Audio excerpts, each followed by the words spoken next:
Hello friends, welcome to Tale Times. I am your narrator and let's begin our story Rebirth of My Cruel Husband, episode -8. Mishti counter पर बैठी customers के orders note कर रही थी। तभी एक जानी पहचानी मगर कड़वी आवाज उसके कानों में पड़ी। ओह, तुम अभी तक मरी नहीं? मिष्टी ने सिर उठाया और सामने देखा। उसकी बड़ी बहन समायरा कुछ दोस्तों के साथ खड़ी थी। समायरा के चेहरे पर एक बेफिक्र और तिरस्कार भरी मुस्कान थी। मिष्टी के चेहरे पर कोई भाव नहीं आया, जैसे वो समायरा को जानती ही न हो। उसने एक नज़र समायरा के चमचमाते काले ग्लासेस से झांकती आंखों पर डाली, फिर वापस अपने काम में लग गई। मिष्टी के इस नए रूप को देख समायरा के होंठ के कोने इंटरेस्ट के साथ ऊपर की ओर मुड़ गए। वैसे सुना है तुम्हारे इन लॉज ने तुम्हें और तुम्हारे होने वाले बच्चे को धक्के मारकर घर से बाहर निकाल दिया था। क्या हुआ? वो बच्चा कहाँ है? मर गया क्या? उसकी इन कड़वी बातों का भी मिष्टी ने कोई जवाब नहीं दिया। समायरा उसे उकसाना चाहती थी और अपने आप को इग्नोर होते देख तैश में आ गई। वो लगभग 15 मिनट तक यूं ही उसे कुछ न कुछ बोलती रही। जब उसका पर हाई हो गया तब उसने जोर से काउंटर पर हाथ पटके। इस बार मिष्टी ने सिर उठाकर उसे देखा और अपने बालों को पीछे कर कानों से एयरपॉड्स निकाल लिए। समायरा का गुस्सा और बढ़ गया। उसके दोस्तों के चेहरों पर उपहास भरी मुस्कान साफ दिख रही थी, जो उसे और चिढ़ा रही थी। मिष्टी ने बिना कोई भाव दिखाए अपने चेहरे पर एक लंबी चौड़ी प्रोफेशनल मुस्कान सजाते हुए कहा, अगर कुछ ऑर्डर करना है तो टेबल पर बैठिए और शांति से खाकर यहाँ से निकलिए, नहीं तो आपकी इस बदतमीजी के लिए धक्के मारकर निकालने वाला ऑप्शन बेहतर रहेगा।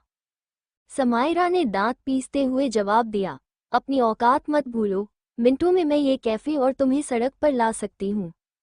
मिष्टी ने उबासी लेते हुए कहा, हाँ हाँ, हो गया, मारी ऊंची ऊंची डींगे, अब चलो निकलो जल्दी से। अब तक उनके इस तकरार के कारण काफी भीड़ इकट्ठा हो चुकी थी। लोग घूर रहे थे। समायरा ने चारों ओर लोगों को देखा और नाटक करते हुए चिल्लाई, कितनी बेकार सर्विस है यहाँ की, प्रोफेशनलिज्म नाम की कोई चीज़ ही नहीं है। कितनी बदतमीजी से बात कर रही हो तुम। मिष्टी को अच्छी तरह से पता था कि समायरा क्या करने की कोशिश कर रही है।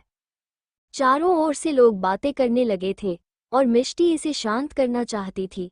तभी एक सर्द भरी गहरी आवाज ने माहौल को ठंडा कर दिया।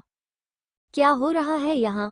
सबने पीछे मुड़कर देखा। अभियांश ओबरॉय हमेशा की तरह बिजनेस सूट पहने बेहद हैंडसम लग रहा था। उसे देखकर एक पल के लिए किसी को यकीन ही नहीं हुआ कि the great business tycoon Abhiyansh Oberoi cafe में खड़ा था। इस शख्सियत का यहाँ होना कोई मामूली बात नहीं थी। अभियांश को देखते ही समायरा की आंखें चमक उठी। जितना उसे पता था, अभियांश मिष्टी से नफरत करता था और वो इस बात का पूरा फायदा उठाना चाहती थी। उसने अपने बाल ठीक किए और तुरंत अभियांश के सामने जाकर खड़ी हो गई, लेकिन अभियांश छत से 2 कदम पीछे हट गया, जैसे समायरा की परछाई से भी उसे एलर्जी हो। समायरा ने अपनी आवाज को मीठी बनाते हुए कहा, अभियांश। लेकिन अभियांश के अगले सवाल ने उसे हक्का बक्का कर दिया, क्या मैं आपको जानता हूँ? उसकी आवाज बेहद सख्त थी, जैसे उसे समायरा का अभियांश कहकर बुलाना बिल्कुल पसंद नहीं आया हो। कैफे में बैठे सभी लोग सांस रोके खड़े थे। किसी की हिम्मत नहीं थी कि वो कुछ बोले। राजवीर अंधेरे कमरे में अकेला बैठा था। उसकी आंखें सीसीटीवी फुटेज की स्क्रीन पर जमी हुई थी। स्क्रीन पर उसके माँ बाप जंजीरों में जकड़े हुए प्यास से तड़पते हुए दिख रहे थे। हर बूंद के लिए उनकी तड़प, उनकी घुटन कमरे में गूंज रही थी, लेकिन राजवीर के चेहरे पर कोई भाव नहीं थे। उसकी आंखों में गहराई थी, पर भीतर का तूफान दबा हुआ था, जैसे उसने खुद को हर भावनात्मक अनुभव से अलग कर लिया हो। तभी कमरे का दरवाजा धीरे से खुला और वानिका अंदर आई। उसने राजवीर को इस हाल में देखा और उसकी आवाज में हल्का सा तंज छलक आया, वेल डन, एक भाई होने का फर्ज आप अच्छे से निभा रहे हैं। राजवीर ने कोई रिएक्शन नहीं दिया। वानिका ने उसकी चुप्पी को महसूस किया, उसकी अंदरूनी लड़ाई को भांप लिया। भले ही उसने कोई भाव नहीं दिखाए, लेकिन वह जानती थी कि माँ बाप की ऐसी हालत देखकर भी उसे कहीं न कहीं चोट पहुंच रही होगी। वेल, वानिका ने फिर कहना शुरू किया, लेकिन राजवीर की खाली आंखों ने उसे रोक दिया। अगर आप चाहें तो मेरे कंधे पर सिर रख कर रो सकते हैं। मैं कुछ नहीं कहूंगी। उसकी आवाज अब गहरे दर्द में डूबी थी। अचानक वानिका के शब्द खत्म होते ही राजवीर उठ खड़ा हुआ और उसे अपनी बाहों में कसकर भर लिया। वानिका अवाक रह गई। राजवीर की पकड़ में एक गहरी बेचैनी और टूटन थी। कुछ पल के लिए वानिका स्तब्ध रह गई, लेकिन फिर उसने धीरे से उसकी पीठ सहलानी शुरू कर दी, जैसे उसे संभालने की कोशिश कर रही हो। कुछ देर की खामोशी के बाद राजवीर की कांपती हुई आवाज कमरे में गूंजने लगी। मैंने अपने सारे रिश्ते खो दिए। उसकी आवाज में इतना दर्द था कि वानिका का दिल भी एक पल के लिए कांप गया। वो समझ सकती थी कि राजवीर के भीतर भी एक इंसान था, जिसे उसने कभी खुलकर महसूस नहीं किया था। माँ बाप तो कभी अच्छे नहीं थे। राजवीर की आवाज में थकावट थी, और एक अच्छा भाई मैं बन नहीं सका। और उसकी आवाज रुक गई, जैसे उसके शब्द खुद उसका गला घोंट रहे हों, और एक अच्छा पति भी नहीं। ये सुनकर वानिका के दिल में एक पुराना दर्द ताजा हो गया। उसकी पकड़ ढीली हो गई, जैसे पुरानी यादें उसके भीतर के जख्मों को फिर से खोल रही हों। वह राजवीर से धीरे धीरे दूर हटने लगी, लेकिन राजवीर ने उसे कसकर पकड़ रखा था। उसकी बाहें और कस गईं। क्या क्या तुम मुझे कभी माफ नहीं करोगी? राजवीर की आवाज में गहरी पीड़ा और याचना थी। नहीं, वानिका ने तुरंत और बिना झिझक जवाब दिया। उसकी आंखों में गुस्सा और दर्द दोनों थे, और उसकी सांसें अब तेज चलने लगी थीं। क्यों? राजवीर की आवाज अब पूरी तरह टूट चुकी थी। वानिका ने उसकी ओर देखा। उसकी आंखों में दर्द साफ झलक रहा था। क्योंकि सजा गलती की होती है, राजवीर, गुनाह की नहीं। उसके शब्द राजवीर के दिल को चीर गए। उसकी आंख से एक आंसू बह निकला, जो वानिका की गर्दन पर गिरा। वो आंसू उसके भीतर की टूटी हुई भावना का सबूत था। एक ऐसा इंसान जिसने सब कुछ खो दिया था, और अब सिर्फ पछतावे के सिवाय कुछ नहीं बचा था। क्या मैं आपको जानता हूँ? अभियांश का सवाल सुनकर समायरा का चेहरा एकदम लाल हो गया, जैसे किसी ने उसे किसी खतरनाक रेडिएशन के सामने खड़ा कर दिया हो। अभियांश, मैं। उसने अपनी आवाज में एक तरह का ड्रम रोल डालने की कोशिश की, लेकिन अभियांश ने उसे बीच में ही रोकते हुए कहा, मुझे बिल्कुल पसंद नहीं कि मेरी पत्नी के अलावा मुझे कोई मेरे नाम से बुलाए। इस पर कैफे में मौजूद सभी लोग जैसे कोई झटका लगा हो। वो शादीशुदा है। ये तो मानो किसी बम का फटना था। मिष्टी के दिल में उसके शब्दों से हलचल होने लगी। मिस्टर ओबरॉय, मैं। समायरा ने कुछ कहने की कोशिश की, लेकिन अभियांश ने उसकी बात को हवा में उड़ाते हुए आगे बढ़ गया। उसने मिष्टी की कमर में हाथ डालकर उसे अपनी ओर खींचा और उसके माथे को चूम लिया। How was your day, darling? उसकी सॉफ्ट आवाज और चेहरे पर मुस्कुराहट ने तो जैसे कैफे में लोगों को एक और झटका दे दिया हो। मिष्टी की आंखें इतनी बड़ी हो गईं जैसे उसने कभी फुल मुंह वाली मछली देखी हो। वो अपनी बड़ी बड़ी आंखों की पलकें झपकाते हुए उसे टुकुर टुकुर देखने लगी। अभियांश ने एक बार फिर उसका सिर चूम लिया। मिष्टी के गालों का रंग बदलने लगा और वो अभियांश की पकड़ से छूटने के लिए कसमसाने लगी। खुले में romance is not okay, you know. तभी उसका ध्यान समायरा पर गया, जो किसी ज्वालामुखी की तरह धधक रही थी। उसके चेहरे पर गुस्सा, आंखों में जलन और नफरत का एक खास कॉकटेल तैयार था। जैसे उसे एक नया पैतरा सूझा हो, उसने एक शरारती मुस्कान के साथ अभियांश के सीने पर अपना सिर रख लिया। आपके बिना कैसा हो सकता है, पतिदेव? उसने प्यारी आवाज में कहा, जैसे वो किसी ऐतिहासिक फिल्म में अपने पति के सामने खड़ी हो। अभियांश एक पल के लिए हैरान हुआ। उसकी आंखें जैसे कह रही थीं, ये कोई सपना है। मिष्टी की शरारत समझने में उसे ज्यादा वक्त नहीं लगा कि मिष्टी क्या करने की कोशिश कर रही है। कैफे में सभी की निगाहें इस नए नाटक पर टिकी थीं। कुछ लोग तो अपनी कॉफी के कप से चॉकलेट सॉस गिराने के कगार पर थे। हम तो घर चले, हमारी नन्ही गुड़िया हमारा इंतजार कर रही होगी, अभियांश ने प्यार से उसके सिर को सहलाते हुए कहा। मिष्टी ने जल्दी से गर्दन हिलाई और उससे थोड़ा दूर होते हुए ड्रामेटिक अंदाज में काउंटर पर पड़ा अपना पर्स उठाया और चले लगी। लेकिन फिर कुछ सोच रुक गई, पर्स आगे कर अभियांश के सामने करते हुए कहने लगी, प्राणनाथ, जरा सुनिए तो। आप फरमाइए तो। अभियांश ने भी उसकी नौटंकी में साथ देते हुए कहा। मिष्टी इन शर्माने की एक्टिंग की और अपना पर्स अभियांश के हाथों में थमा कर कहने लगी, ये बहुत भारी है, मेरे हाथ दुखने लग जाएंगे, आप इसे उठा ले। अभियांश ने बड़े ध्यान से पर्स को अपने हाथों में लिया जैसे वो कोई कीमती खजाना हो। आपको हुक्म सराखों पर, ये बोल उसने मिष्टी को आगे चलने का इशारा किया। After you always. मिष्टी और नौटंकी करती हुई कैफे में सबकी जलती हुई निगाहें अपने ऊपर महसूस कर आगे बढ़ गई। अभियांश भी पीछे हो लिया और आखिर में बच गए। मुंह खोले खड़े हैरान लोग और बेइज्जती का जोरदार तमाचा खाने के बाद गुस्से में उबलती समायरा सिंघानिया। मिष्टी और अभियांश बाहर निकले और जैसे ही दोनों ने अपनी एक्टिंग जारी रखी, लोग अब भी उन्हें घूर रहे थे, लेकिन उन दोनों के चेहरे पर अब बेफिक्री थी। अभियांश ने मिष्टी के लिए बड़ी अदब से कार के बैकसीट का दरवाजा खोला। मिष्टी ने बिना कुछ कहे अंदर कदम रखा और अभियांश दूसरी तरफ से आकर उसके पास बैठ गया। जैसे ही कार सड़क पर दौड़ने लगी, मिष्टी की हंसी बेकाबू हो गई।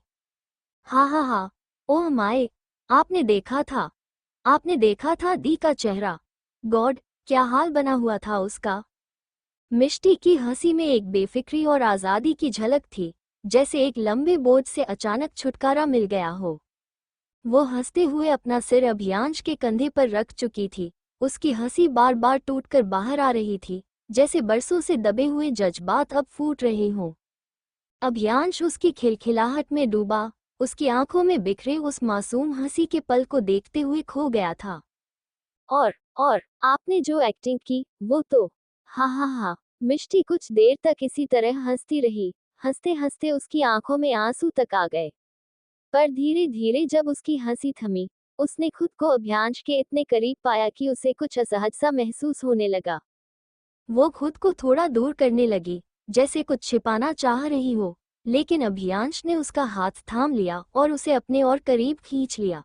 अब मिष्टी उसकी गोद में थी। आप क्या कर रहे हैं? छोड़िए मुझे, मिष्टी ने हल्की बेचैनी से ड्राइवर की ओर देखते हुए कहा। अभियांश ने बिना एक पल गनवाए कार का पार्टीशन ऑन कर दिया।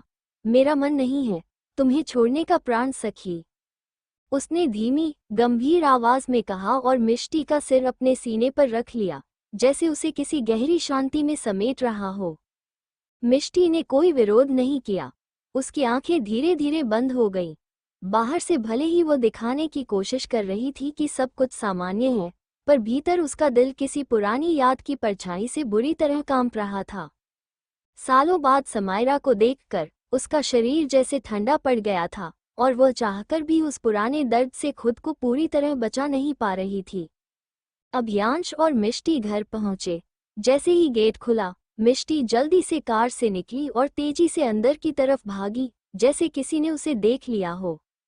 अभियांश ने उसकी यह हरकत देखकर हल्की मुस्कान के साथ सिर हिलाया और कार की बैक सीट पर पड़ा उसका पर्स उठाकर घर के अंदर चला गया। लेकिन जैसे ही वो हॉल में पहुंचा, वहां का नज़ारा देखकर उसकी आंखें थोड़ी सिकुड़ गईं। सभी लोग ऑफिस से घर लौट चुके थे और लिविंग रूम के बड़े टीवी के सामने सोफे पर बैठे थे। सबकी नजरें स्क्रीन पर टिकी थीं। मिष्टी के अंदर आते ही सबके चेहरे उसकी तरफ मुड़े और एक शरारत भरी मुस्कान उनके चेहरों पर तैर गई। विराज, जो सबसे पहले खड़ा हुआ, मिष्टी को छेड़ते हुए बोला, अरे आइए, हमारे इंटरनेट के वायरल न्यू कपल। मिष्टी और अभियांश ने उसे कंफ्यूजन में देखा, फिर जैसे ही उनकी नज़र टीवी पर पड़ी, मिष्टी सन रह गई। वही अभियांश के चेहरे के भाव बिल्कुल नहीं बदले। ब्रेकिंग न्यूज़ में वही कैफे की घटना दिख रही थी, जिसमें अभियांश और मिष्टी साथ थे। न्यूज़ चैनल्स पर यह खबर तैर रही थी कि देश के सबसे अमीर इंसान की सीक्रेट शादी का खुलासा हो चुका है, और यह खबर अब सनसनी बन चुकी थी। मिष्टी ने झट से अपना सिर पकड़ लिया। उसे अचानक एहसास हुआ कि उसने इस बात पर ध्यान ही नहीं दिया था कि उनके आज के दिन के पब्लिक अपीयरेंस का क्या नतीजा हो सकता है। मिष्टी अभियांश को गुस्से में घूरती है, लेकिन अभियांश बस कंधे उचका देता है। अरे भाभी, अपने प्राणनाथ को ऐसे न घुरिए, वानिका ने मजाक मिष्टी के में चुटकी ली। मिष्टी ने देखा कि रश्मि जी, राजेंद्र जी और धनराज जी सब उन दोनों को देख मुस्कुरा रहे थे। उसने कुछ नहीं कहा, बस एक अजीब सी मुस्कान देते हुए अपने कमरे की ओर भाग गई। अभियांश को वैसे भी कोई छेड़ने की हिम्मत नहीं करता था, लेकिन मिष्टी पर वो भारी पड़ गया। जैसे ही दोनों वहां से गए, बाकी सभी जोर से ठहाके लगाने लगे। कुछ देर बाद मिष्टी बाथरूम से चेहरा पोंछते हुए बाहर आई, अचानक जोर से चीखी और जल्दी से पीछे मुड़ी। अभियांश उसके सामने शर्टलेस खड़ा था और फोन पर बात कर रहा था। क्या हुआ, तुम चिल्लाए क्यों? अभियांश ने फोन रखते हुए पूछा। मिष्टी गुस्से में पीछे मुड़ी और अपनी आंखों पर हाथ रखकर अंगुलियों के बीच से झांकते हुए बोली, अरे, जब आप ऐसे नंगू पंगू बनकर मेरे सामने घूमेंगे तो मैं चिल्लाऊंगी नहीं तो क्या करूं? अभियांश ने अपनी भौहें आपस में सिकोड़ लीं और पूछा, व्हाट्स दिस नंगू पंगू? मिष्टी और चिढ़ गई। उसने अपनी आंखों से हाथ हटाया और अभियांश के शरीर की तरफ इशारा करते हुए उंगली से ऊपर नीचे दिखाते हुए कहा, ये जो आप अंग प्रदर्शन करते हुए घूम रहे हैं ना, इसे कहते हैं नंगू पंगू। व्हाटएवर, अभियांश ने जवाब दिया और बाथरूम की तरफ बढ़ने लगा। लेकिन मिष्टी ने उसका हाथ पकड़ लिया और रोकते हुए बोली, कहाँ चले? अभियांश ने उसे अजीब नजरों से देखा और कहा, ऑब्वियसली, जब इस साइड बाथरूम है तो वहीं जाऊंगा। मेरा मतलब है, भगवान की कृपा से आपका खुद का भी रूम है, वहां जाकर कीजिए जो करना है। बार बार यहाँ क्यों आ धमकते हैं? मिष्टी ने गुस्से से पूछा। उसकी छोटी सी नाक लाल हो गई थी और गाल फूल गए थे। अभियांश मुस्कुरा दिया और मिष्टी को कमर से पकड़कर अपने करीब खींच लिया। मिष्टी हक्की बक्की होकर अपनी बड़ी बड़ी पलकें झपकाते हुए उसे देख रही थी। अभियांश ने उसके बालों को पीछे करते हुए कहा, वो क्या है ना, रूम तो है, पर उसमें तुम नहीं हो, और तुम्हारी और हमारी नन्ही गुड़िया के बिना मेरा दिल नहीं लगता, तो जहां तुम वहां मैं। मिष्टी तो पहले से ही अभियांश के इतने करीब होने से कुछ बोल भी नहीं पा रही थी, और ऊपर से उसकी मदहोश कर देने वाली सॉफ्ट आवाज उसकी धड़कनों को और तेज कर रही थी। अभियांश थोड़ा नीचे झुका और मिष्टी के कान में फूंक मार दी। मिष्टी की सांसें बेकाबू थीं। अभियांश की नजरों में गहराई थी, जैसे वो हर उस अनकही बात को समझने की कोशिश कर रहा हो जो मिष्टी कहना चाहती थी। उसने धीरे धीरे मिष्टी के चेहरे के पास आकर उसकी आंखों में देखा। उसकी उंगलियां नर्मता से मिष्टी के गालों को छूने लगीं, मानो हर स्पर्श से उसकी धड़कनें सुन रहा हो। मिष्टी की आंखें हल्की झुकी हुई थी, जैसे वो खुद को उसकी नजरों में खोने से बचाने की कोशिश कर रही हो, पर उसकी तेज होती धड़कनों ने उसे पूरी तरह से बेकाबू कर दिया था। जब भी मैं तुम्हारे पास होता हूँ तो सब कुछ रुक सा जाता है। अभियांश की आवाज में एक अजीब सी नरमी थी, जैसे वो इन पलों को सहेज लेना चाहता हो। मिष्टी का चेहरा धीरे धीरे गुलाबी हो गया। वो अभियांश से छूटने की कोशिश करने लगी, लेकिन अभियांश ने उसे अपने और करीब कर दिया। अभियांश ने उसका चेहरा अपने हाथों में लिया। उसकी आंखों में गहराई से झांकते हुए वो उसके होठों की तरफ बढ़ने लगा। मिष्टी ने आंखें बंद कर ली। कुछ ही पल बाद उसे अभियांश के नर्म होठ अपने गालों पर महसूस हुए। उस एक पल में जैसे सारी कड़वाहट घुल गई, न कोई गुस्सा, न नाराजगी, बस वो दो लोग एक दूसरे में खोए हुए। मिष्टी के दिल की धड़कनें और तेज हो गईं। उसने धीरे से अभियांश के कंधे थाम लिए, मानो उसे अपने पास रोक लेना चाहती हो। उस पल में सब कुछ रुक गया था, सिर्फ वो दोनों और उनके बीच का न छूटने वाला बंधन। कुछ पल बाद जब अभियांश ने थोड़ा पीछे हटकर उसे देखा, उसने ने हल्की शरारत से मिष्टी से नजरें मिलाई और बोला, I like your red cheeks so much. Mishti ने धक्का दिया और उसकी पकड़ से छूट बाहर की तरफ भाग गई। अभियांश किसी नए नए प्यार में पड़े आशिक की तरह मुस्कुराने लगा। वो जैसे ही अपने बालों में हाथ फेर पीछे मुड़ा, उसकी आंखें बड़ी हो गई। सामने ईशा अपने हाथों में बड़ा सा टेडी बियर लिए सीने पर हाथ बांधे अभियांश को घूर रही थी। एक पल को अभियांश डर गया। उसने जल्दी से ईशा को अपनी गोद में लेते हुए कहा, आप यहाँ क्या कर रहे हो प्रिंसेस? ईशा ने उसकी बात का कोई जवाब नहीं दिया और उसे घूरते हुए कहने लगी, वाई यू आज हल्टिंग मम्मा?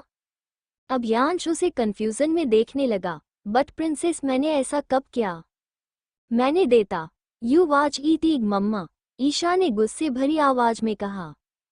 अभियांश कुछ देर सोचने लगा, फिर उसे समझ आया कि जिस साइड ईशा खड़ी थी उस एंगल से उसे ऐसा ही लगा होगा कि अभियांश मिष्टी को हट कर रहा है।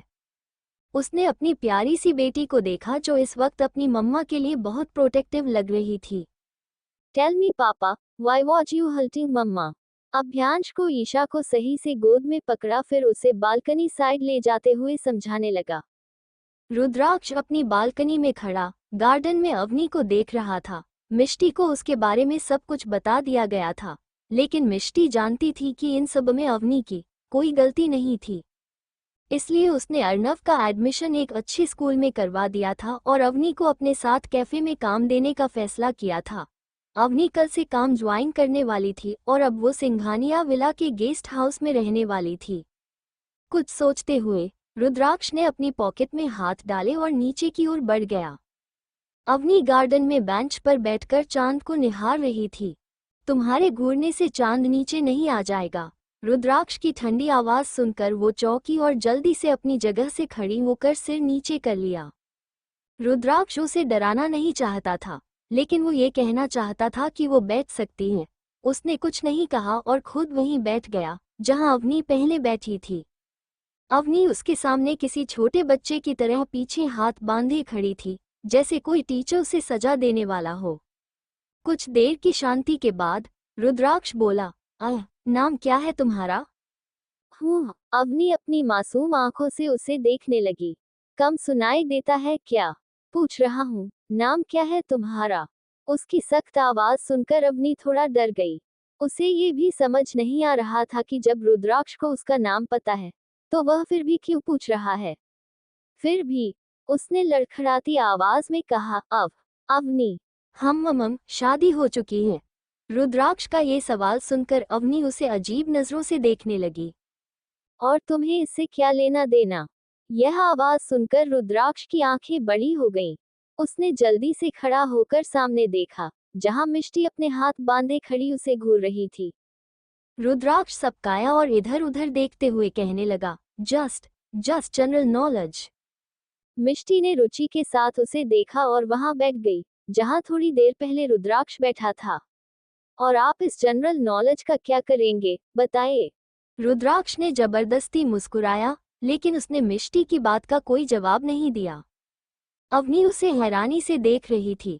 जो इंसान थोड़ी देर पहले किसी शेर की तरह उससे सवाल जवाब कर रहा था, वो अब किसी भीगी बिल्ली की तरह मिमियाने में लगा हुआ था। मिष्टी ने रुद्राक्ष की चुप्पी को भांप लिया और हल्की मुस्कान के साथ बोली, लगता है जनरल नॉलेज के मामले में आप थोड़े कच्चे हैं। रुद्राक्ष ने कोई जवाब नहीं दिया और जल्दी से पॉकेट से फोक निकाल हेलो करता हुआ वहां से निकल गया। मिष्टी न में सिर हिलाया और अपने सामने खड़ी अवनी को देखते हुए कहने लगी, तुमने कुछ गलत नहीं किया है। जो सबसे डर रही हूँ, तुम्हारी जगह मैं भी होती तो शायद यही करती, इसलिए हमेशा अपना सिर उठाकर चला करो। वो इतना बोल वहां से चली गई, लेकिन अवनी के मन में उसके लिए इज्जत और भी बढ़ गई। डाइनिंग टेबल पर सब डिनर कर रहे थे। ईशा को रुद्राक्ष खिला रहा था, ऋषिका मिष्टी से कुछ बातें कर रही थी और मिष्टी की दूसरी तरफ बैठा राजवीर उसकी प्लेट में खाना सर्व कर रहा था। माहौल में हल्की फुल्की बातें और हंसी मजाक चल रहा था। रश्मि जी ने डाइनिंग हॉल की चुप्पी तोड़ते हुए कहा, मुझे आप सबसे एक इम्पोर्टेंट बात करनी थी। सबका ध्यान उनकी तरफ आ गया। बोलिए मॉम, अभ्यांश ने कहा। उसकी आंखों में एक्साइटमेंट थी। रश्मि जी थोड़ा हिचकिचा रही थी।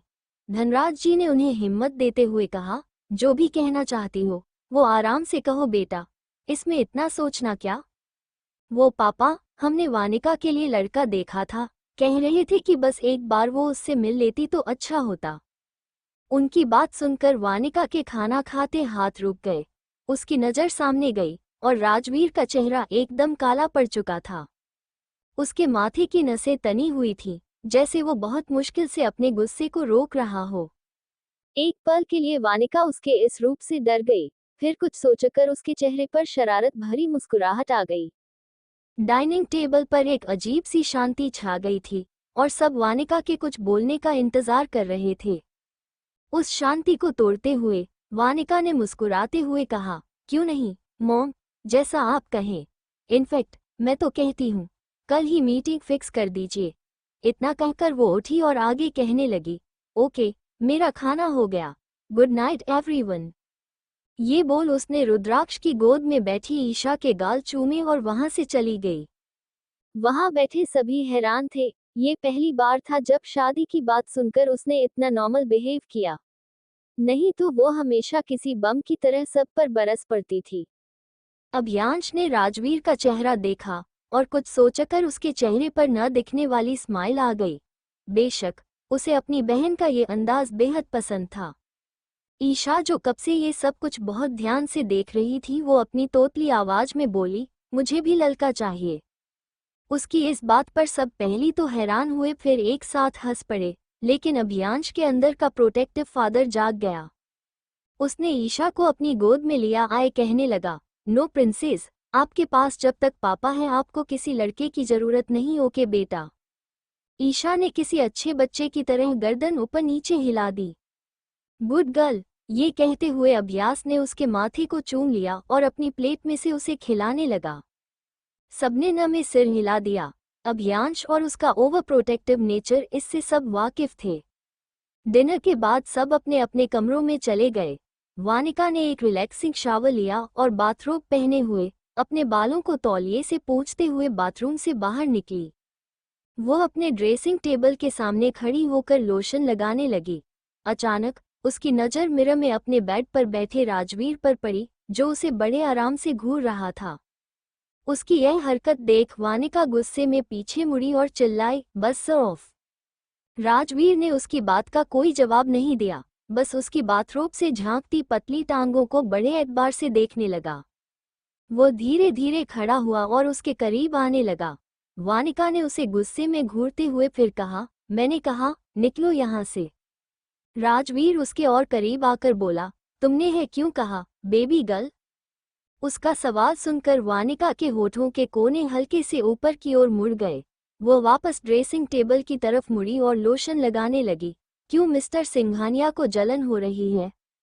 राजवीर ने एक कदम और बढ़ाकर उसे पीछे से कमर से पकड़ लिया और उसे अपनी बाहों में भर लिया। वानिका की पीठ अब राजवीर के सीने से सटी हुई थी। वानिका ने उससे छूटना चाहा, लेकिन राजवीर ने उसे अपने और करीब कर लिया। राजवीर की गर्म सांसें उसे अपनी गर्दन पर महसूस हो रही थी।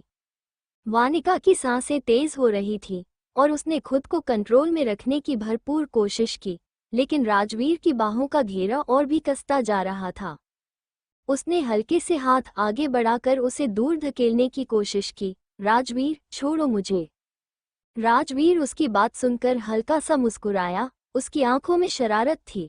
उसने उसके हाथों को पकड़ लिया और धीरे धीरे नीचे की ओर झुकता हुआ बोला, क्यों डरती हो कि मेरी करीबिया तुम्हें बहका देगी?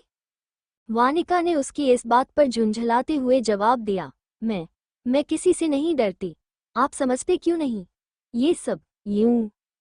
राजवीर ने उसके होठों पर उंगली रखकर उसे चुप करा दिया। शश, शब्दों को क्यों जाया कर रही हो जब तुम्हारी आंखें सब कुछ कह रही हैं?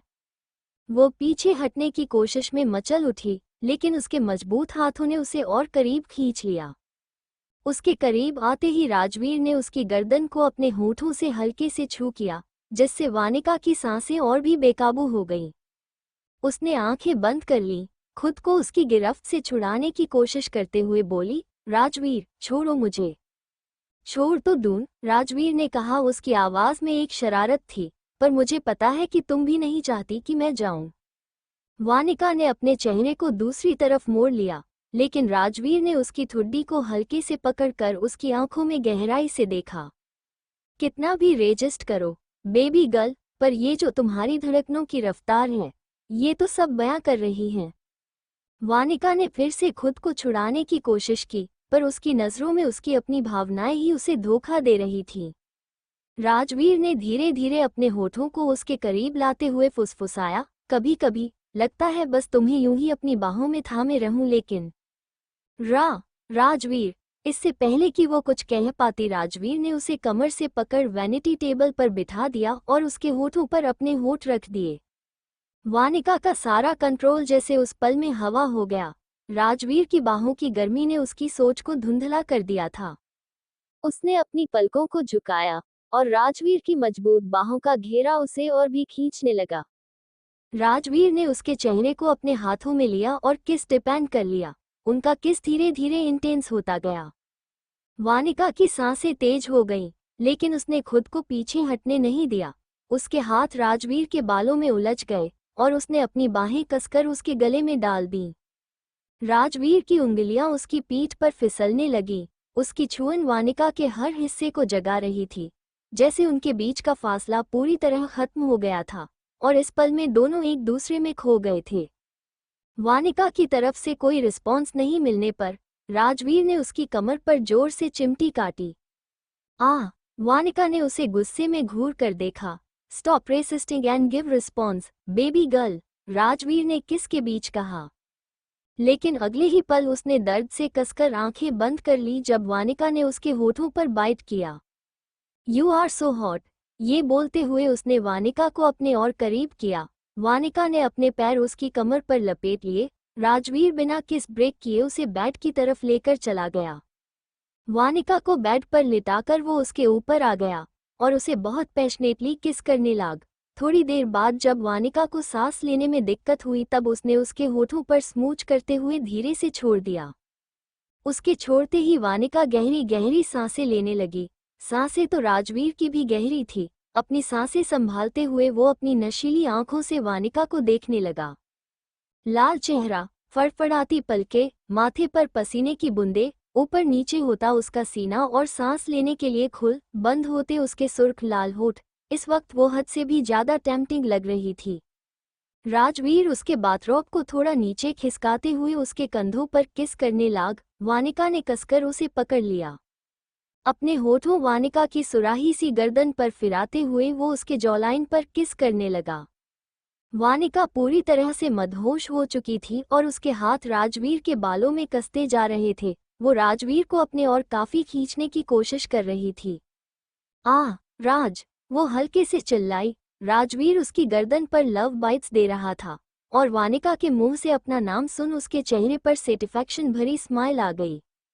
अब वो वानिका की गर्दन से होते हुए उसकी जॉ लाइन तक किस बाइट और सक करने लगा। थोड़ी देर बाद जब वो सेटिस्फाई हो गया तब उसने सिर उठाकर देखा। वानिका ने कसकर आंखें बंद की हुई थी और उसके शरीर पर दिए गए निशान उसकी खूबसूरती और भी बढ़ा रहे थे। राजवीर चेहरे पर बड़ी सी स्माइल लिए जिससे अलग हुआ और इसकी बगल में अपनी कोहनी पर सिर रख लेट गया और उसे देखने लगा। वानिका ने अपनी आंखें खोली और राजवीर को देखा। वो कुछ कहना चाहती थी लेकिन शब्द जैसे उसके मुंह में ही अटक गए थे। राजवीर ने उसके माथे पर आ रहे बाल पीछे करते हुए कहा, क्या अब भी तुम उस लड़के से मिलने जाना चाहोगी बेबी गर्ल? वानिका का तुरंत रिप्लाई आया, ऑफ कोर्स। राजवीर के चेहरे पर टेढ़ी स्माइल आ गई। उसने वानिका के लिप्स पर छोटा सा पैक किया और कपड़े ठीक करते हुए बेड से खड़ा हो गया। Okay then as you wish, पर याद रखना बेबी गर्ल जो आगे जो होगा इसकी जिम्मेदार तुम्हारी होगी। ये बोल वो सिटी बजाते हुए बाहर की ओर चला गया। ब्लडी रास्कल, वानिका गुस्से में बुदबुदाई और गहरी सांस लेकर सेली को घूरने लगी। लेकिन अगले ही पल उसके दिमाग में कुछ खटका और वो जल्दी से खड़ी होकर मिरर में देखने लगी। राजवीर के दिए गए निशानों को देख उसे राजवीर के चेहरे पर आए शरारती भावों का मतलब समझते देर नहीं लगी। व्हाट द हेल, वो गुस्से में चिल्लाई। अब मैं कैसे मिलूंगी कल उस लड़के से? बालकनी में खड़ी वानिका अपने फोन में आए मैसेज को देख रही थी जो उसे राजवीर ने भेजा था। पति के होते हुए दूसरी शादी के लिखे लड़के देखना is not right, you know. हाँ, वो शादीशुदा थी, उस इंसान की बीवी थी जिसने शादी होते ही उससे सारे रिश्ते तोड़ दिए थे। वानिका को याद था जब वो और राजवीर अपने फाइनल ईयर में थे तब वो किसी काम के सिलसिले में अफ्रीका गए थे। सिचुएशन कुछ ऐसी हो गई थी कि वो लोग वहां तूफान में फंस गए थे, जिससे बचने के लिए वो वहां के एक छोटे से गांव में मदद मांगने गए। लेकिन वहां के लोग आदिवासी थे जिन्होंने अपने कुछ रीति रिवाजों के चलते उनकी जबरदस्ती शादी करवा दी। वानिका को इससे कोई प्रॉब्लम नहीं थी क्योंकि उस वक्त तक वो और राजवीर एक दूसरे से प्यार का इजहार कर चुके थे, लेकिन जो इसके आगे हुआ उसे उसकी उम्मीद न थी। खैर, पुरानी यादों को मन से झटक उसने अपने आंसू पोंछे और कल सुबह किसी भी हालत में उस लड़के से मिलने का सोच अंदर चली गई। मिष्टी जैसे ही रूम में आए अंदर का हाल देख उसने सिर पीट लिया। ये क्या कर रहे हैं आप लोग? उसने झुंझलाते हुए कहा। रूम में विराज, रुद्राक्ष और अभियांश तीनों मिलकर ईशा के साथ उसके डॉल सेट से खेल रहे थे। मिष्टी ने देख कि अभियांश के हाथ में बड़ी सी डॉल थी जो किसी नई नवेली दुल्हन की तरह सजी हुई थी। वही रुद्राक्ष के हाथ में दूल्हा बना हुआ गुड्डा था। विराज ने कंधों पर गमछा डाला हुआ था और पंडित जी बनकर गुड्डा गुड्डी की शादी करवा रहा था। वही ईशा सबको इंस्ट्रक्शन दे रही थी। मिष्टी का मन कर रहा था कि एक बार सबके दिमाग खोल खोल कर चेक करे, कहीं इनमें घुसा तो नहीं भरा हुआ है। इतने बड़े आदमी होने के बाद भी वो यहाँ बैठकर गुड्डा गुड्डी की शादी करवा रहे थे। सीरियसली? हम तो बस। रुद्राक्ष कुछ कहता उससे पहले ही मिष्टी ने हाथ ऊपर कर इसे बोलने से रोक दिया और दरवाजे की तरफ इशारा करते हुए गुस्से में बोली, अपना ये बोरिया बिस्तर उठाकर अभी के अभी मेरे रूम से बाहर निकलो। रुद्राक्ष जल्दी से उठ खड़ा हुआ क्योंकि वो इस वक्त मिष्टी के गुस्से का शिकार नहीं होना चाहता था। लेकिन विराज ने बेचारा सा मुंह बना लिया और कहने लगा, भाभी प्लीज, मेरे करियर की पहली शादी है और आखिरी भी। आप सब पागल हो गए हैं क्या? ईशा तो बची है, उसे समझाने के बजाय आप इसके साथ में लग गए। अरे सोचे जरा, कल के न्यूज में अगर आपकी इस हरकत के बारे में खबर छप गई तो उसकी हेडलाइंस क्या होगी कि मशहूर बिजनेसमैन नजर आए गुड्डा गुड्डी की शादी करवाते हुए। उसकी बात सुन वो तीनों बालों में हाथ फेर इधर उधर देखने लगे। लेकिन ये सारी बातें ईशा के ऊपर से जा रही थी। उसने बहुत ही भोलेपन से कहा, बट मम्मा अभी तक तो लेट कलर भलना बाती है। मिष्टी उसे कंफ्यूजन में देखने लगी। अभियांश सीरियस आवाज में उसे समझाते हुए बोला, इट्स नॉट रेड कलर बेटा, इट्स कॉल्ड सिंदूर। ईशा मुस्कुरा उठी, oh you are so intelligent papa. वो तो मैं पैदाइशी हूँ, अभियांश ने इतराते हुए कहा। ओह चलो चलो बाप बेटी की नौटंकी पूरी हो गई हो तो निकलो यहाँ से, मिष्टी ने ताली बजाते हुए कहा। ईशा में मुंह बिचक दिया। विराज बहुत दुखी था, आखिर उसके करियर की पहली शादी अधूरी रह गई थी। रुद्राक्ष खड़ा हुआ और उसने अभियांश के हाथ से गुड़िया छीन ली और उसके हाथ में गुड्डा थमा दिया। फिर बोला, हम अपनी लड़की को लेकर जा रहे हैं, जब तक शादी नहीं हो जाती ये हमारे पास ही रहेगी। अरे जाओ जाओ, हम भी कोई मरे नहीं जा रहे तुम्हारी लड़की को अपने पास रखने के लिए, अभियांश ने घमंड के साथ कहा। मिष्टी को अब चक्कर आने वाले थे। आखिर ये हो क्या रहा था? ये लोग क्या सच में आज यहाँ भांग पीकर बैठे हैं? उसने अपना सिर पकड़ लिया। उसने देखा अभियांश और रुद्राक्ष फिर से कोई आर्ग्यूमेंट करने वाले हैं। वो गुस्से में चिल्लाते हुए बोली, जस्ट गेट आउट। रुद्राक्ष ने अपने कान पर हाथ रख लिए, फिर कहने लगा, अरे अरे जा रहे हैं, इतना गुस्से क्यों हो रही है भाई? नहीं लेंगे तुम्हारे लड़के से दहेज। मिष्टी ने इसके आगे कुछ नहीं सुना। रुद्राक्ष और विराज को कॉलर से पकड़ा और धक्का देकर बाहर निकाल दरवाजा धड़ की आवाज के साथ बंद कर दिया।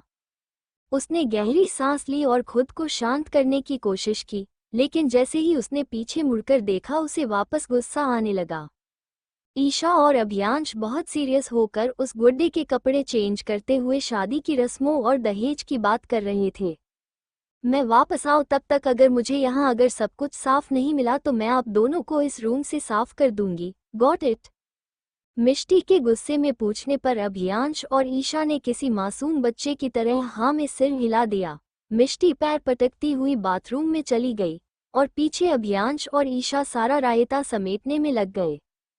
सुबह का वक्त था। ओबरॉय विला के बाहर सब अपने सूटकेस लेकर खड़े थे, बस वानिका और राजवीर के अलावा, क्योंकि वानिका शादी के लिए लड़के से मिलने गई थी, वहीं राजवीर किसी जरूरी काम से बाहर गया था। राजेंद्र जी और रश्मि जी चाहते थे कि अब सब ओबरॉय मेंशन में ही रहे। कार आते ही सब बैठकर वहां से निकल गए। कार में अभियांश अपनी गोद में लेटी हुई ईशा को थपकी देते हुए सुला रहा था, लेकिन उसका सारा ध्यान टेंशन में नाखून चबा रही मिष्टी पर था, जो बहुत परेशान लग रही थी। क्या हुआ? तुम इतनी टेंशन में क्यों लग रही हो? अभियांश के पूछने पर मिष्टी अपनी ख्यालों की दुनिया से बाहर आई और न में सिर हिला दिया। फिर थोड़ी देर बाद वो खुद ही बोली, दादी कहाँ है अभियांश? अभियांश उससे कुछ छुपाना नहीं चाहता था, इसलिए गहरी सांस लेते हुए कहने लगा, दादी इंडिया में नहीं है, उन्हें मैंने कहीं और शिफ्ट करवा दिया है। मानता हूँ वो गलत थी, लेकिन ये सब कुछ उन्होंने खुद ने नहीं किया, उनके भाई ने उन्हें हिप्नोटाइज करके ये सब करवाया था। वो तो अपने सेंसेस में ही नहीं थी कि उनके साथ क्या हो रहा है। और वैसे भी भले ही आखिर में उन्होंने जाकर कुछ भी किया हो, लेकिन मैं ये नहीं भूल सकता कि उन्होंने डैड को अपने सगे बेटे से भी बढ़कर प्यार दिया है। अगर उनके भाई ने उनके साथ धोखा न किया होता तो सब कुछ शायद ठीक होता। अपनी बात पूरी कर वो बाहर देखने लगा। मिष्टी भी अब उससे ज्यादा सवाल नहीं करना चाहती थी। कहीं न कहीं अभियांश की ये बात भी सही थी। दूसरी तरफ समायरा सिंघानिया गुस्से में पागल हो चुकी थी। इंडिया आए हुए इसे हफ्ते से ज्यादा हो चुका था, लेकिन वो अब तक ये पता नहीं लगा पाई थी कि उसके माँ बाप कहाँ हैं। ये क्या बकवास लगा रखी है। अरे कोई एलियन नहीं थे मेरे मॉम डैड जो ऐसे ही गायब हो जाएंगे। मुझे कुछ नहीं सुनना। जितनी पावर लगानी है लगाओ, जितना पैसा लगाना है लगाओ, पर याद रखना मुझे किसी भी हालत में मेरे मॉम डैड सही सलामत घर चाहिए। उसकी बात खत्म होते ही हाल में हाथ बांधे खड़े सारे गार्ड्स सिर झुकाकर वहां से चले गए। Steven uncle. अपना नाम सुन स्टीवन अंकल वहीं रुक गए और पीछे मुड़ते हुए कहने लगे, यस मिस। समायरा आगे आए और उन्हें शक भरी नजरों से देखते हुए पूछने लगी, क्या कुछ ऐसा है जो मुझे पता होना चाहिए और आप छुपा रहे हैं? स्टीवन उनके के चेहरे के भाव बिल्कुल नहीं बदले। उन्होंने बहुत ही शांति से जवाब दिया, ऐसा कुछ नहीं है मिस। समायरा ने उन्हें एक नजर देखा, फिर जाने के लिए कह दिया, अपने पॉकेट से फोन निकाल। उसने किसी को कॉल मिला दिया, उठा लो उसे। सामने वाले की बात सुन उसके चेहरे पर शैतानी मुस्कुराहट आ गई। ऋषिका ओबरॉय मैंशन में अपने पुराने रूम को देख रही थी। मिष्टी की सिक्योरिटी के लिए जाने से पहले वो यही रहा करती थी। कितना वक्त हो गया था उसे यहाँ आए हुए, लेकिन अभी तक कुछ भी नहीं बदला था। उसने गहरी सांस ली और सूटकेस वहीं छोड़ते हुए बालकनी की तरफ बढ़ गई। रेलिंग पर हाथ रख वह आंखें बंद कर ताजी ताजी ठंडी हवा को अपने चेहरे पर महसूस करने लगी। तभी उसकी नज़र ओबरॉय मैंशन के बड़े से गार्डन के उस कोने पर गई। कुछ कड़वी बातें और कड़वी यादें उसके जेहन में ताज़ा हो गई। फ्लैशबैक। ओबरॉय मैंशन में आज बहुत बड़ी पार्टी थी। हो भी क्यों न, ओबरॉय परिवार के दोनों छोटे बेटे बेटी वानिका और विराज का बर्थडे जो था। पूरी पार्टी में खुशनुमा माहौल था। लोग एक दूसरे से बातें करते हुए शराब के जाम पर जाम लगाए जा रहे थे।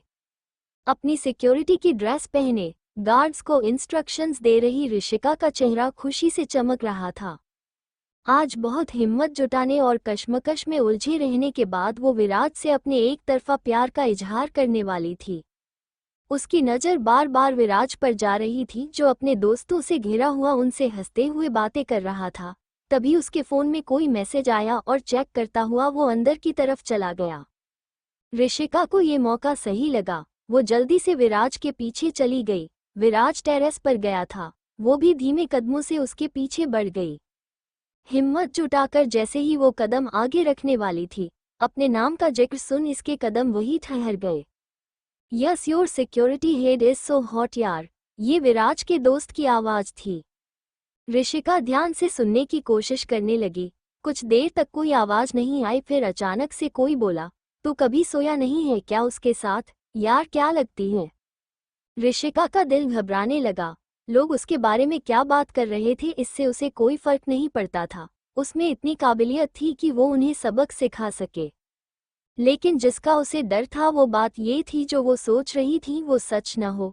लेकिन अगली आवाज सुन उसकी सारी उम्मीदें टूट गई। वो मेरे टाइप की नहीं है ब्रो। विराज की आवाज सुन ऋषिका का शरीर सुन रह गया। तेरे टाइप की नहीं है ये हमें भी पता है, पर कम से कम वन नाइट स्टैंड के लिए तो चल ही सकती है। कुछ देर तक कोई कुछ नहीं बोला, फिर विराज की घमंड भरी आवाज आई, मैं कोई सड़क चलता लड़का नहीं हूँ जो किसी भी चीज पर मुंह मारता फिरे। विराज ओबरॉय के अपने स्टैंडर्ड हैं और जिस लड़की की तुम बात कर रहे हो वो ओबरॉय की एक नौकर से बढ़कर कुछ नहीं। उसे साथ एक रात बिताना तो दूर, मैं उसे टच भी नहीं करना चाहता। ऋषिका को ऐसा लगा जैसे एक साथ हजारों खंजर उसके दिल में चुभो दिए गए हो। सांस लेना मुश्किल हो रहा है था, आंखें धुंधली हो रही थी। उसका मन कर रहा था कि वो विराज के सामने जाकर पूछे उससे क्या उसके लिए वो सच में कुछ भी नहीं थी। क्या उसकी इतनी केयर करना, प्यार भरी बातें करना सब झूठ था, दिखावा था? लेकिन उसके पैर उठ ही नहीं रहे थे। न वो विराज के सामने जा आ रही थी और न ही पीछे मुड़कर उसकी कड़वी बातों से दूर। ब्रो इतनी भी बुरी नहीं है यार वो, शी इज डैम कूल। अच्छा ऐसी बात है तो जा बना ले उसे अपनी गर्लफ्रेंड। क्योंकि भाई मेरे स्टैंडर्ड इतने भी नहीं गिरे कि मैं सामने से जाकर उससे बात भी करूं। Even she is disgusting. बस इससे ज्यादा ऋषिका कुछ सुनने की हिम्मत न कर सकी। आंखों में जो आंसू उसने रोके रखे थे वो बह निकले, लेकिन अपने हाथों से उसने जल्दी से पोंछ लिया। माची। ईशा की आवाज सुन ऋषिका अपनी ख्यालों की दुनिया से बाहर निकली। उसकी आंखें सुर्ख लाल हो चुकी थी। अपने आप को संभालते हुए उसने ईशा को देखा, जो अपनी बड़ी बड़ी आंखों से उसे घूर रही थी, जैसे जानने की कोशिश कर रही हो कि उसे हुआ क्या है। ऋषिका ने उसे अपनी गोद में उठा लिया और उसका ध्यान बहलाने के लिए बात करती हुई बाहर आ गई। मिष्टी क्लोजेट में अपने कपड़े सेट कर रही थी, लेकिन उसके हाथ कांप रहे थे। कारण था सोफे पर बैठे अभियांश का उसे लगातार घूरना। अभियांश सोफे पर किसी राजा की तरह बैठा, आराम से उसकी हर हरकत को देखे जा रहा था। मिष्टी ने गुस्से में अपनी आंखें बंद की और पीछे मुड़कर कहा, और कोई काम नहीं है क्या आपको? ये क्या राक्षस की तरह आंखें फाड़े घूर रहे हैं? अभियांश ने उसकी मंत्रमुग्ध आंखों को करीब से देखते हुए कहा, वॉट राक्षस? मैं तुम्हें किस एंगल से राक्षस लगता हूँ? उसने अपनी भौहें तानते हुए कहा, इतने हैंडसम आदमी को राक्षस बुलाना इज नॉट राइट न।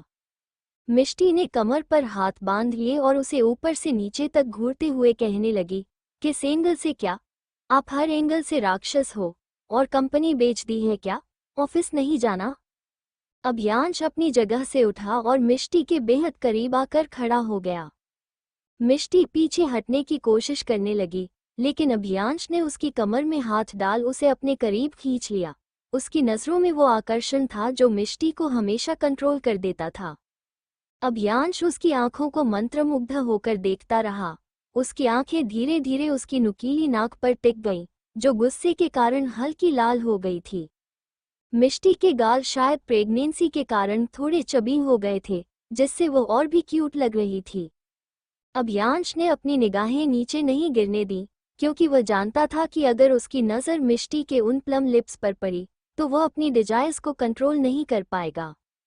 उसकी जिंदगी में उसकी वाइफ ही वो एकलौती लड़की थी जो सिर्फ अपनी प्रेजेंस से ही उसे अपना कंट्रोल खोने पर मजबूर कर सकती थी।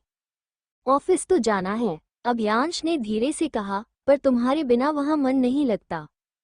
मिष्टी बिना मेकअप के भी इतनी खूबसूरत लग रही थी कि अभियांश की निगाहें उस पर से हट ही नहीं रही थीं। अभियांश की गर्म सांसें मिष्टी के होठों पर पड़ रही थी और मिष्टी का दिल तेजी से धड़क रहा था। पता नहीं अभियांश में ऐसा क्या था कि उसकी केवल पास होने भर से ही मिष्टी मदहोश हो जाती थी। छोड़े मुझे, मिष्टी ने बड़ी मुश्किल से कहा, जैसे कोई बहाना ढूंढ रही हो। नहीं, बिल्कुल नहीं, अभियांश ने शरारती अंदाज में कहा और अपनी उंगलियों के पोरों से उसके गालों को धीरे धीरे सहलाने लगा। मिष्टी ने अपनी आंखें बंद कर लीं। उसके होठों में हल्की कपकपी थी और अभियांश को लग रहा था जैसे किसी ने अचानक रेगिस्तान में उसे प्यासा छोड़ दिया हो। फिर अचानक अभियांश ने नीचे झुककर मिष्टी के होंठ के कोने पर हल्का सा किस कर लिया। मिष्टी की पकड़ अभियांश की शर्ट पर इतनी कस गई कि जैसे वो अभी गिरने वाली हो। अभियांश उसके होठों के करीब आकर धीरे से फुसफुसाया, मैं आए। मिष्टी कुछ नहीं बोली, बस उसकी बाहों में ऐसे ही पिघलती रही। तभी एक जोरदार आवाज कमरे में गूंजी, भाई, ओह माय इनोसेंट आइज। विराज कमरे में धड़धड़ाते हुए दाखिल हुआ और एकदम से अपनी आंखों पर हाथ रखकर मुड़ गया। मिष्टी ने ऐसा झटका खाया जैसे किसी ने उसे बिजली का कट दे दिया हो। घबराहट में उसने अभियांश को जोर से धक्का दिया। अगले ही पल धड़ाम की गूंज कमरे में गूंज उठी। अभियांश फर्श पर बम के बल गिर पड़ा और उसके मुंह से दर्द भरी कराह निकल गई। मिष्टी की आंखें गोल गोल हो गईं और उसने तुरंत अपने मुंह पर हाथ रख लिया। दूसरी ओर विराज ने धीरे धीरे हाथ हटाया और अभियांश को जमीन पर पड़े देखकर पेट पकड़कर हंसने लगा, जैसे उसने किसी मजेदार फिल्म का सबसे फनी सीन देख लिया हो। अभियांश दर्द में कराहते हुए फर्श पर पड़ा था और विराज अब उसकी हालत देखकर लगभग दोहरे होकर हंस रहा था। मिष्टी ने शर्म से लाल होते हुए अभियांश की मदद करने के लिए हाथ बढ़ाया, लेकिन अभियांश ने उसे घूरकर देखा और अपने आप खड़ा हो गया। विराज अभी भी हंस रहा था। एक तो पहले ही उसने उनका रोमांटिक मोमेंट खराब कर दिया, ऊपर से हंस रहा है। अभियांश ने गुस्से में अपनी बंदूक निकाल विराज पर तान दी। अभियांश, मिष्टी की आंखें हैरत और सदमे से बड़ी हो गईं, उसके चेहरे का रंग उड़ सा गया। विराज की हंसी एकदम से बंद हो गई। वह तुरंत अपने घुटनों के बल झुका और माफी मांगते हुए गिड़गिड़ाने लगा, भाई, भाई, मजाक था, मैं तो बस। भाई, भाई, क्या कर रहे हो? पर मैं मजाक के मूड में बिल्कुल भी नहीं हूँ। ये बोल वो ट्रिगर दबाने लगा। विराज ने एक पल भी नहीं गंवाया। वो तेजी से पलटा और कमरे से बाहर भागने लगा। उसकी लड़खड़ाती चाल और हड़बड़ी देख अभियांश की आंखों में सुकून दिखने लगा। क्या? उसने हैरान होकर कहा, ये बंदूक असली है? अभियांश के होठों पर टेढ़ी स्माइल आ गई और कहने लगा, मैं बिजनेसमैन हूँ, गुंडा नहीं जो बंदूक लेकर घूमूंगा। ओह अच्छा। और उसके इस बात को हमारी मासूम मिष्टी ने मान भी लिया। होटल के लग्जरियस वीआईपी रूम में बैठी वानिका व्हाइट मार्बल्स पर अपने पैर पटकते हुए उस लड़के का इंतजार कर रही थी। उसे यहाँ आए हुए आधे घंटे से भी ऊपर हो गया था, लेकिन न उस लड़के का कोई अता पता था और न ही उसका कोई फोन लग रहा था। अब उसका पेटेस जवाब दे रहा था। वो उठी और वहां से मुड़कर जाने लगे, लेकिन अगले ही पल रूम का दरवाजा खुल गया और चेहरे पर डेविल स्मर्क लिए राजवीर अंदर आया। उसे देख वानिका की भौहें आपस में सिकुड़ गई। उसने चिल्लाते हुए कहा, what the hell are you doing here? Relax baby girl relax. मुझे नहीं लगता कि तुम्हें अपनी डेट पर ऐसे हाइपर होना चाहिए, गलत इंप्रेशन पड़ता है। ये बोलते हुए वो सजाई हुई टेबल पर जाकर बैठ गया। डेट? वानिका को अब समझ आया कि उस लड़के के अभी तक न आने के पीछे का कारण राजवीर है। वो आगे आए और सीने पर हाथ बांध खड़ी होकर पूछने लगी, आपने क्या किया है उसके साथ राजवीर? राजवीर ने ऐसे रिएक्ट किया कैसे उसने वानिका की बात सुनी ही न हो, और टेबल पर प्लेट सेट करने लगा। राजवीर! वानिका टेबल पर हाथ पटकते हुए गुस्से में चिल्लाई। राजवीर के हाथ से चम्मच छूट गया। उसने अपने सीने पर हाथ रख नौटंकी करते हुए कहा, ओह कूल डाउन, कूल डाउन। ऐसे तो तुम मुझे हार्ट अटैक दे दोगी, फिर हमारे होने वाले बच्चों का क्या होगा? वानिका के जबड़े गुस्से में भींच गए। उसे पता था कि राजवीर से बहस करने का कोई फायदा नहीं। वो मुड़ी और वहां से जाने लगी। राजवीर टेबल पर कोहनियां टिकाकर मुस्कुराते उसे आराम से देखने लगा। वानिका ने दरवाजा खोलने की कोशिशों की, लेकिन दरवाजा खुला नहीं। उसने गुस्से में राजवीर को देखा। Rajveer, open the dam door. उसकी बात सुन राजवीर मुस्कुरा दिए, फोक से नाश्ता करते हुए कहने लगा, दरवाजा तो अब खुलने से रहा, इसलिए अच्छा यही होगा आकर मेरे साथ ब्रेकफास्ट कर लो, आखिर तुम्हें एनर्जी की जरूरत है। वानिका ने गुस्से में आकर चेयर पर जोर से किक मारी। धड़ाम की आवाज के साथ चेयर नीचे गिरी। वानिका ने गुस्से में कांपते हुए कहा, मैंने आपसे कहा था राजवीर की मेरी लाइफ में इंटरफेयर मत करना। राजवीर खड़ा हो गया। उसने भी अपने दांत पिसते हुए उतनी ही शांत आवाज में कहा, और मैंने भी कहा था बेबी गर्ल की उस लड़के से मिलने मत जाना। वानिका ने गुस्से में उसका कॉलर पकड़ लिया। राजवीर की ये तानाशाही अब उसकी बर्दाश्त से बाहर हो रही थी। आप होते कौन हैं ये डिसाइड करने वाले कि मैं क्या करूंगी क्या नहीं? Your husband baby girl, Rajveer ने बड़े ही कूल अंदाज में जवाब दिया। वानिका उसका कॉलर पकड़ हंसने लगी। हाँ, हस्बैंड। वही हस्बैंड जो अपनी पत्नी को शादी का बड़ लोगों की बातें सुनने के लिए छोड़ गया था? या फिर वो जिसने उसके रोमांस फोटोज वायरल होने पर ये मानने से साफ साफ इनकार कर दिया था कि उन फोटोज में आप थे? वानिका चिल्लाए में, मिस्टर सिंघानिया, आप जानते हैं न, अगर मेरा भाई सही वक्त पर सब कुछ ठीक न करता तो क्या क्या बिगड़ सकता था। अब तक तो शायद मैं अपनी जिंदगी खत्म कर चुकी। राजवीर ने उसके मुंह पर हाथ रख लिया और अपनी लाल हो चुकी आंखों से सिर न में हिलाने लगा। मैं जानता हूँ मैंने पास्ट में बहुत गलतियां नहीं, बहुत गुनाह किए हैं जिनकी कोई माफी नहीं, लेकिन एक मौका हो मैं डिजर्व करता हूँ ना। हो सकता जैसे तुम्हारे भाई की कोई अजबूरी थी वैसे मेरे भी हालात हो। वानिका ने उसकी बात का कोई जवाब नहीं दिया, लेकिन कहीं न कहीं वो अच्छी तरह से जानती थी कि राजवीर ने उससे सच्चा प्यार किया था। क्या सच में ऐसा हो सकता है कि राजवीर की कोई मजबूरी हो? उसने सोचा, लेकिन जल्द ही उसने अपने दिमाग से ये ख्याल झटक दिया। मैं आपकी इन बातों में कभी नहीं आऊंगी राजवीर, नेवर। ये बोल उसने टेबल पर पड़ा रूम कार्ड उठाया और वहां से जाने लगी। लेकिन दरवाजा खोलते ही उसे सामने प्रतीक मिल गया, जो आज उससे मिलने आने वाला था। Sorry it was. प्रतीक एकदम चुप हो गया जब उसने राजवीर को देखा। वो राजवीर को अच्छी तरह से जानता था, लेकिन वानिका के साथ वो यहाँ क्या कर रहा था ये उसकी समझ से बाहर था। राजवीर ने उसे एक नज़र गुस्से में घूर कर देखा, जिससे वो सकपका गया। ये देख उसके चेहरे पर टेढ़ी मुस्कुराहट आ गई। कुछ सोच वो वानिका की तरफ मुड़ा और उसके गाल पर किस कर दिया, फिर बिना रुके सीटी बजाते हुए वहां से चला गया। वहां खड़े प्रतीक की आंखें बड़ी हो गई और वानिका गुस्से में दांत पिसती रह गई। विराज भागते हुए गैलरी से जा हो रहा था कि तभी सामने से आ रही ऋषिका से टकरा गया। उनकी टक्कर से वो दोनों लुढ़कते हुए फ्लो पर गिरे। इससे पहले कि ऋषिका के सिर पर लगती, विराज ने जल्दी से उसके सिर के नीचे अपना हाथ रख लिया, लेकिन इस बीच उन दोनों के होंठ आपस में टच हो गए। ऋषिका की आंखें बड़ी हो गई। अब हाल ऐसा था कि ऋषिका फर्श पर गिरी हुई अपनी आंखें बड़ी कर विराज को शॉक में देख रही थी, वहीं विराज उसके ऊपर लेटे हुए जो कुछ भी अभी अभी हुआ उसे समझने की कोशिश कर रहा था। तभी ऋषिका को अपने होठों पर कुछ गीला गुला महसूस हुआ। विराज उसे किस करने की कोशिश कर रहा था, ये देख वो उसे धक्का देते हुए जल्दी से खड़ी हो गई और अपने बाल ठीक करते हुए इधर उधर देखने लगी। विराज जल्दी से खड़ा हुआ। वानी, वॉट आर यू डूइंग चाचू? ईशा की आवाज सुन विराज की आंखें बड़ी हो गई और ऋषिका उसे हैरानी से देखने लगी। गिरने के चक्कर में वो ये तो भूल ही गई थी कि उसके साथ ईशा भी थी। वो जल्दी से अपने घुटनों के बल बैठी और ईशा से कहने लगी, नथिंग इशू, जस्ट चाचू को थोड़ा कम दिखाई देता है न, इसलिए चलते फिरते गिरते पड़ते रहते हैं। विराज ने उसे घूरा। ईशा कहने लगी, चाचू आपको पालक की सब्जी खानी चाहिए, मम्मा सेज की इसे आंखें स्टलांग हो जाती है। उसकी बात सुन ऋषिका मुंह दबाकर हंसने लगी। हाँ बच्चा, ये पालक की सब्जी न आप अपनी मासी को खिलाओ, इनकी आंखें कमजोर हैं, मेरी नहीं, विराज ने गुस्से में कहा।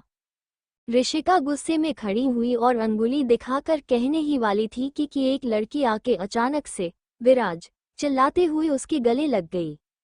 ऋषिका पीछे हो गई। वो लड़की बोली, Viraj I missed you so much. वो लड़की उससे इतनी जोर से गले लगी थी कि इसे समझ नहीं आया कैसे रिएक्ट करे। उसके हाथ ऊपर हो गए और वो कंफ्यूजन में उसका चेहरा देखने की कोशिश करने लगा। उसकी नज़र ऋषिका पर, जिसके चेहरे पर नाखुशी के भाव थे, लेकिन उसकी आंखें एकदम खाली थी।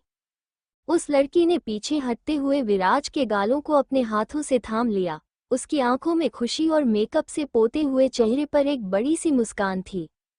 उसने चहकते हुए कहा, तुम्हें पता है मैंने तुम्हें कितना मिस किया, मैं तुम्हारे बिना बिल्कुल अधूरी महसूस कर रही थी।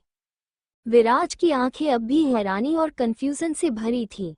उसने एक नज़र ऋषिका पर डाली, जो कुछ दूरी पर खड़ी थी। उस लड़की की बात सुन उसका चेहरा ऐसा था मानो उसने खट्टा नींबू चबाया हो। ऋषिका ने बिना कुछ कहे अपनी नज़रें घुमा लीं और बालों में उंगलियां फिराने लगी, जैसे ये सबसे ज़रूरी काम हो। लड़की की क्यूट आवाज़ ने विराज का ध्यान फिर से खींच लिया। विराज, तुम ऐसे चुप क्यों हो? क्या मुझे पहचान नहीं पा रहे हो, या तुम्हें मेरा आना पसंद नहीं आया है? उसने उसकी नाक को हल्के से घुमा दिया। विराज का चेहरा ऐसे हो गया जैसे किसी ने उसका फेवरेट स्नैक छीन लिया हो। उसने गहरी सांस ली और माथे पर पड़े पसीने को पोंछते हुए बोला, नहीं, मैं बस थोड़ा सरप्राइज्ड हूँ। तुम यहाँ कैसे? लड़की ने मुस्कुराते हुए जवाब दिया, अरे मैं इसलिए क्योंकि मुझे लगा हमें साथ में टाइम स्पेंड करे हुए बहुत वक्त हो क्या है, इसलिए मैं आ गई। और मैं ही नहीं, मॉम और दीदी भी आए हैं, अब कुछ दिन यही रहेंगे। उसने एक हल्का सा ठहाका लगाया और विराज के कंधे पर हल्की चपत लगाई। इतनी देर से खामोश खड़ी ऋषिका के चेहरे पर उस लड़की की बात सुन गुस्से बहरे भाव आ गए। वो उसे अच्छी तरह से जानती थी। ये तानिया थी, विराज की मॉम की दोस्त की बेटी। इसकी बड़ी बहन काव्या ये और अक्षर अपनी माँ के साथ ओबरॉय मेंशन आ जाया करते थे। इनकी नज़र हमेशा अभियांश और विराज को अपने चंगुल में फांसने में रहती थी। अब इनका रुकना ऋषिका और मिष्टी के लिए बहुत चैलेंजिंग होने वाला था। उसने एक बार फिर तानिया को देखा, जो बिना रुके विराज से कुछ कहे जा रही थी। फिर धीमे से कहा, चलो ईशा, और ईशा का हाथ थामते हुए मुड़ी और जाने लगी। तानिया ने उसे जाते देख कहा, अरे तुम कहाँ चली? मेरे बैग्स पड़े होंगे, नीचे जाओ, उन्हें विराज के पास वाले रूम में शिफ्ट कर दो। ऋषिका पीछे मुड़ी और गुस्से में कुछ कहती उससे पहले ही ईशा अपनी तोतली आवाज में बोल पड़ी, क्यों? आपको भगवान जी ने हाथ पैर नहीं दिए हैं? तानिया का चेहरा ईशा की बात सुन गुस्से लाल हो गया। यूं? वो कुछ कहती उससे पहले ही ऋषिका ने उसे गुस्से से घूरा। तानिया 2 कदम पीछे हो गई। शुरुआत से ही वो ऋषिका से बहुत डरती थी। ऋषिका ने ईशा को अपनी गोद में उठाया और वहां से जाते हुए कहने लगी, नो इशू, मम्मा ने मना किया है न बैड पीपल से दूर रहने के लिए। उसकी ये बात सुन ईशा ने चेहरा पीछे किया और अपने बातिश के बतिश दांत तानिया को दिखा दिए। तानिया का चेहरा गुस्से और शर्म से लाल हो गया। ऋषिका, रुको, विराज ने आवाज लगाई, लेकिन ऋषिका ने उसे ऐसे इग्नोर किया जैसे वो कोई बोरिंग सीरीज का लास्ट एपिसोड हो। वो ईशा के साथ तेजी से बाहर निकल गई। विराज कुछ कहने के लिए कदम बढ़ाने ही वाला था कि तानिया ने उसका हाथ पकड़ लिया। Viraj, why are you ignoring me? हाँ, मैं कितने वक्त बाद यहाँ आई हूँ। उसके चेहरे पर बेचारी वाला एक्सप्रेशन था, लेकिन विराज की आंखें अभी भी उस दरवाजे पर टिकी थीं जहां से ऋषिका गायब हो चुकी थी। विराज ने धीरे से लड़की का हाथ छुड़ाया और एक ठंडी आवाज में कहा, मुझे थोड़ा काम है, हम बाद में मिलते हैं। उसके चेहरे पर वही एक्सप्रेशन था, जैसे कोई रियायती सेल खत्म हो गई हो। लड़की ने उसकी आंखों में झांका, मानो वो उसके दिमाग का पासवर्ड निकालना चाह रही हो, लेकिन उसे वहां सिर्फ एक बड़ी एरर 404 दिखी। विराज ने आखिरी बार ऋषिका के जाने वाले दरवाजे की ओर देखा और एक भारी कदमों से मुड़ गया। लड़की ने जाते हुए विराज की ओर देखा और हल्के से कहा, पता नहीं ये ऋषिका नाम की मुसीबत कब मेरा पीछा छोड़ेगी। उसकी आंखों में नफरत थी। दूसरी तरफ नीचे हॉल में रश्मि अपनी दोस्त मालिनी जी से मिल रही थी और सोफे पर बैठी काव्या जूस पीते हुए हर तरफ अपनी जासूसी नजरों से सबको घूर रही थी। अचानक कुछ सूझा और वो खड़ी हो गई। मुस्कुराते हुए बोली, आंटी, मैं अभी आए, और अपनी हिल्स को ठक ठक करती हुई ऊपर की ओर चल दी जैसे किसी फैशन शो में कैटवॉक कर रही हो।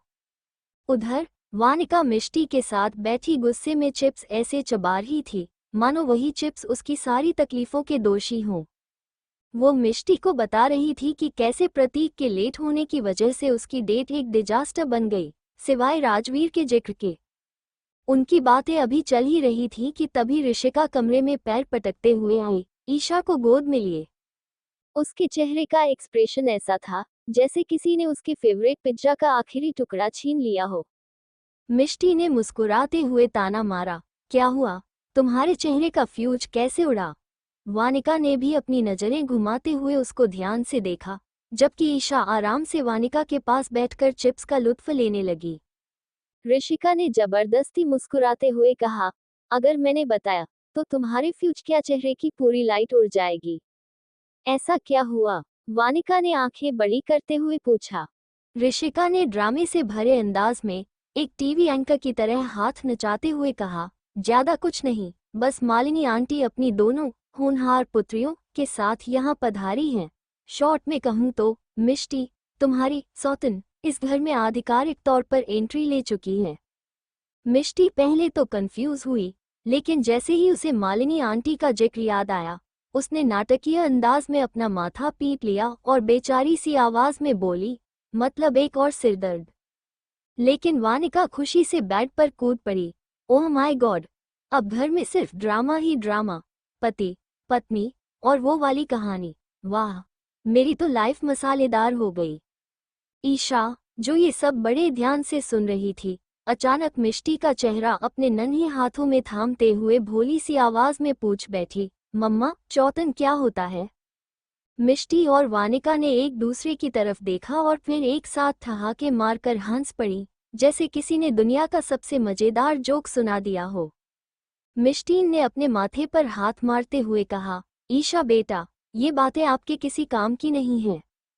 ईशा ने मासूमियत से सिर हिलाया, जैसे उसने कोई बहुत बड़ा राज जान लिया हो, और फिर बड़े आराम से एक और चिप्स उठाकर खाने लगी। क्या तानिया और कविया की एंट्री कर देगी अभियांश, मिष्टी और विराज ऋषिका को और दूर? To be continued. Thank you for joining me on this storytelling journey.